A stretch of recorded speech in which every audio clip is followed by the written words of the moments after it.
அன்புநேயர்களே, இலங்கைக்குள் நீண்ட காலங்களாக நடைபெற்று வரும் இந்த போதை பஸ்ஸுகளுடன் சம்பந்தப்பட்ட காக்கிகள் குறித்து நாம் மிகப்பெரிய அதிருப்தியும் அடைந்து நாம் மிகப்பெரிய கண்டனங்களையும் எமது காணொளிகளில் தெரிவித்து வந்திருக்கின்றோம்.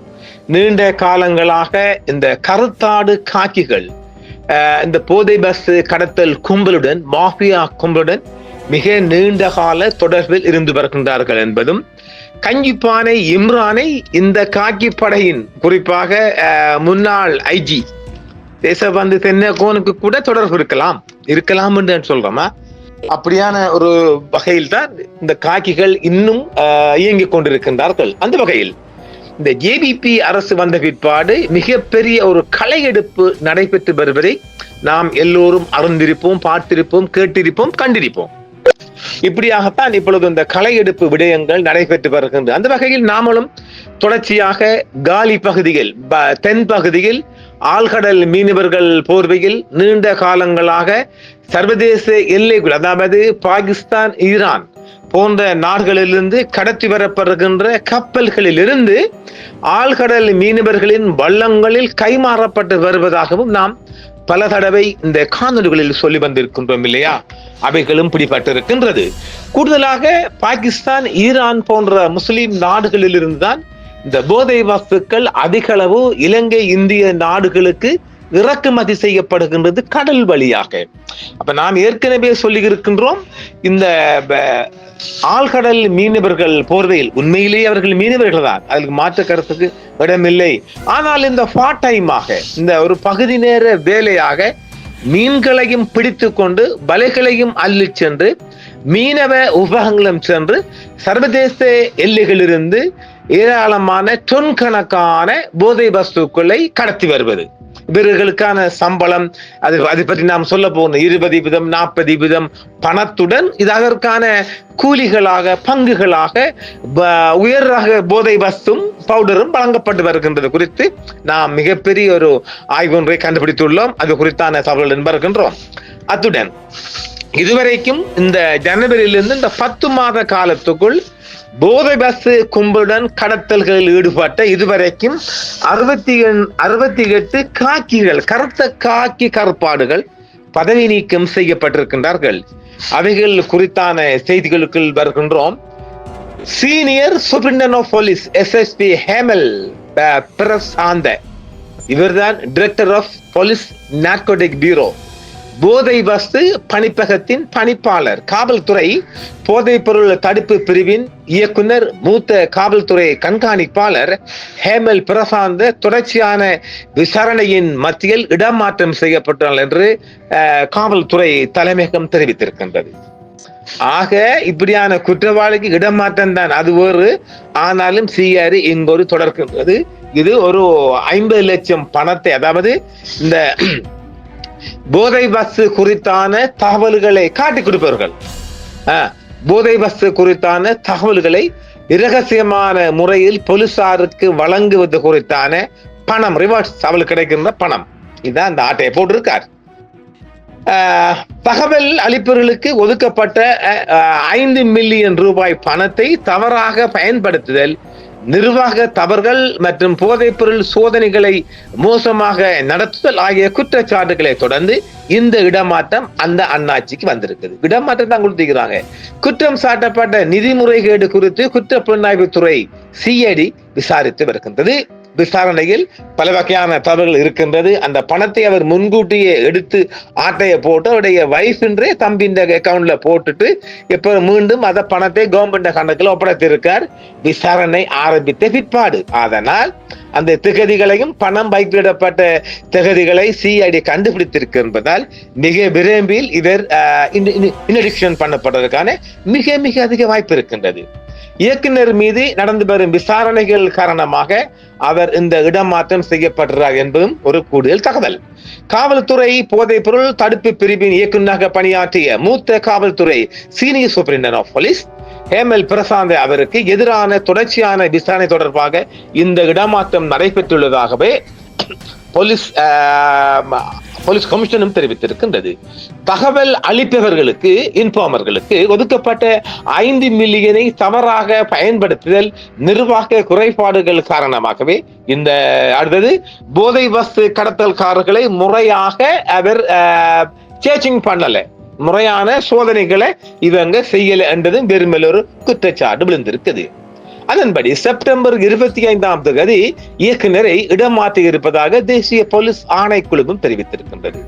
இடமாற்றம் தொடர்பான ஒப்புதல் பெறப்பட்டிருக்கின்றது. அதன் அடிப்படையில் அவர் இடமாற்றம் செய்யப்பட்டதாகவே காவல்துறை தலைமையகம் தெரிவிக்கின்றது. இதேவேளை இன்னும் ஒரு விடயம், கஞ்சிப்பான இம்ரான் கேள்விப்பட்டிருக்குமே, மிகப்பெரிய கடத்தல் மன்னன் துபாயில் இருந்து கடத்தி கொண்டு வந்து அவருக்கு போலீஸிலிருந்து பிணை கொடுக்கப்பட்டு அவர் மீண்டும் இந்தியா ஊடாக தப்பி சென்றிருக்கின்றார். இதற்கு உடந்தையானவனையும் கூட ஒரு காக்கி கரத்தாடு. கஞ்சிப்பான இம்ரான் நாட்டை விட்டு தப்பி செல்வதற்கு பிரதி போலீஸ் மாதிபர் டிஐஜி உதவி சொல்லுக்காக குற்றம் மற்றும் சாட்சிகளின் பாதிக்கப்பட்டவர்களை பாதுகாப்பதற்கான தேசிய அதிகார சபையின் பாதுகாப்பில் இருக்கும் மகேசா என்பவர் தெரிவித்திருக்கின்றார். இவர் பலமுறை ஊடகங்களில் போதைப் பொருள் கடத்தல் மற்றும் குற்றவாளிகள் தொடர்பில் பல உண்மையான கருத்துக்களை தெரிவித்து வருகின்றவர் என்பதும் மேலதிக தகவல்.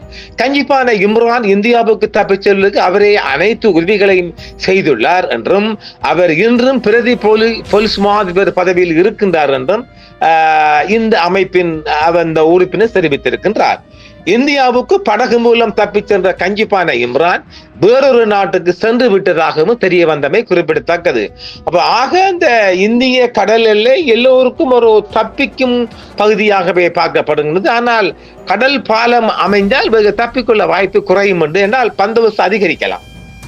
கஞ்சிப்பான இம்ரான் நாட்டை விட்டு தப்பிச் செல்வதற்கு பிரதி போலீஸ் மாதிபர் ஒருவர் உதவி செய்துள்ளதான குற்றம் மற்றும் சாட்சிகளின் பாதிக்கப்பட்டவர்களின் பாதுகாப்பிற்கான தேசிய அதிகார சபையின் பாதுகாப்பில் இருக்கும் மகேசா என்பவர் தெரிவித்துள்ளார். அதாவது national authority for the protection of victim of crime and witness என்று சொல்லப்படுகிறது. மகேசா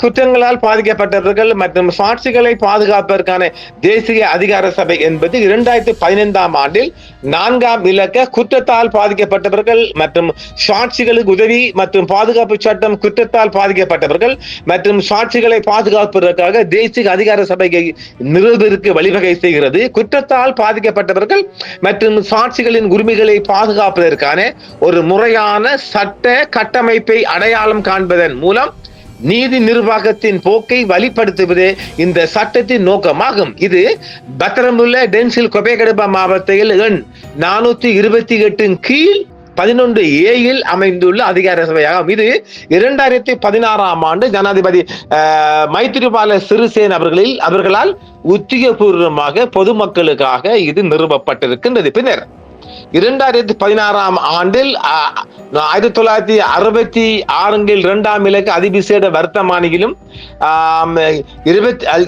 மீண்டும் 2016ஆம் ஆண்டு அமலுக்கு வரும் வகையில் நீதி அமைச்சரிடம் ஒப்படைக்கப்பட்டது. அதன்படி நீதி அமைச்சர் 2016ஆம் ஆண்டில் 1968 கீழ் 8 ஆம் இலக்க கூடுதல் ஆர்டினரி கெசட் கூடமும் வெளியிடப்பட்டிருக்கிறது. உத்தரவின் மூலம் 2015ஆம் ஆண்டில் 4ஆம் எண் குற்றத்தால் பாதிக்கப்பட்டவர்களுக்கும் சாட்சிகளுக்கும் உதவும் முகமாக இது இயங்கும் ஒரு மிகப்பெரிய அமைப்பாகும்.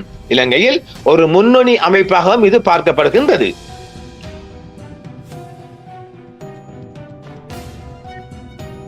அதாவது இந்த கஞ்சிப்பான இம்ரான் இந்தியாவுக்கு தப்பிச் செல்வதற்கு முன்னரே அனைத்து உதவிகளையும் இந்த டிஐஜி செய்திருக்கிறார் என்றும் இவர் தெரிவித்திருக்கின்றார். இந்தியாவுக்கு படகு மூலம் தப்பிச் சென்ற கஞ்சிப்பான இம்ரான் வேறொரு நாட்டுக்கு தப்பிச் சென்று விட்டதையும் தான் உறுதிப்படுத்த சொல்லுகின்றார். இந்த மாத தொடக்கத்தில் போதைப்பொருள் இயக்குனர் ஹேமல் பிரசாந்த மற்றும் போதைப்பொருள் இயக்குநரகத்தின் பொறுப்பான டிஐஜி ஓஷான் ஹேவாவிதாரான ஆகியோர் இடமாற்றப்பட்டுள்ளார். அப்ப இப்ப பிடிச்சிருப்பீங்களே எங்க நாங்க சுத்தி சொல்றோம் என்று அதையும் பார்த்துக் கொள்ளலாம். இவை 2 மாதங்களுக்கு முன்பு மகேஷிகா சொல்லப்பட்டதாக கூறப்பட்ட சாட்சிகள் காரணமாகவே இந்த 2 இடமாற்றங்களும் நடைபெற்றிருக்கின்றது. ஹேமல் மீதான மகேஷிகாவின் குற்றச்சாட்டு என்னவென்றால், தகவல் அளிப்புகளுக்கு வழங்கப்பட வேண்டிய 50 லட்சத்தை அவர் ஏமாற்றி 3 மாதங்களுக்கு அதாவது தேவந்துராவில் உள்ள ஒரு ஐஸ் பொடியை தொடவில்லை. அந்த 3 மாதங்களில் அவரது தம்பியின் பவுடர் ஐஸ் நாட்டிற்கு வந்தேன்னு சொல்றார். மகேஷிகா அப்படி சொன்ன 2 மாதங்களுக்கு பிறகு ஹேமலின் இடமாற்றம் தொடர்பாக காவல்துறை அளித்த அறிக்கையில் தகவல் அளிப்பவர்களுக்கு வழங்கப்பட வேண்டிய 5 மில்லியனை தவறாக பயன்படுத்துதல், நிர்வாக பலவீனங்கள் மற்றும் 3 மாதங்களுக்கு முறையான போதைப்பொருள் சோதனைகளை நடத்த தவறியது குறித்து இவர் இந்த குற்றச்சாட்டை சொல்கின்றார். இந்த விஷயங்கள் முன்கூட்டியே கூறிய மகேஷிகா தஹிபாலாவின் போதைப்பொருள் மூலம் கைப்பற்றப்படுவதில்லை என்றும், அதாவது இங்கு குற்றம் சாட்டப்படுற குற்றவாளிகளின் போதைப்பொருள் செக் பண்ணப்படுதல் என்றும், அவர்கள் தஹிபாலாவின் போதைப்பொருள் ஐஸ் ஆகியவற்றை போதைப்பொருள் வாகனங்கள் எடுத்துச் செல்கின்றனர் என்று அழகா பகிரங்கமாக கூறுகின்றார். அப்ப இந்த பணம் அந்த குறிப்பிட்ட இன்ஃபார்மர்களுக்கு போய் சேரவில்லை என்பதுதான் இங்க குற்றச்சாட்டு. நாம் ஏற்கனவே சொல்லியிருக்கோம் இல்ல, பல வகையான குற்றச்சாட்டு. அந்த இன்ஃபார்மரை கொடுத்தாலும் இவனுங்களும் சரியா பணத்தை ஆட்டையை போடுற கொடுக்கறல. இப்ப மாட்டிக்கிட்டாங்களா? அப்பதானே மக்களுக்கு அந்த ஊக்குவிப்பு வந்து சேரும். அரசாங்கத்தால் நிர்ணயிக்கப்படுகின்ற இந்த ரிவேட் கூட இவங்களுக்கு கொடுக்கறல, ஆட்டையை போடுற. என்ன மாட்டிக்கிட்டாங்களே, 50 ரூபாண்டா 50 லட்சம் சின்ன காசா மாட்டிக்கிறாங்க. ஆகவே இதன் தொடரும் இருக்கின்றது பார்வையில், அதையும் நாங்கள் பார்ப்போம். என்றும் உங்களுடன் சன்ரைஸ் இந்தியா டிவி சப்ஸ்கிரைப் பண்ணுங்கள், பெல் பட்டனையும் கிளிக் செய்யுங்கள். உங்கள் ஆதரவே எங்கள் சேவை. ஆதரவு தாருங்கள், அரவணைப்போம். மறக்காம சர்ப்ரைஸ் பண்ணுங்க. தேங்க்யூ.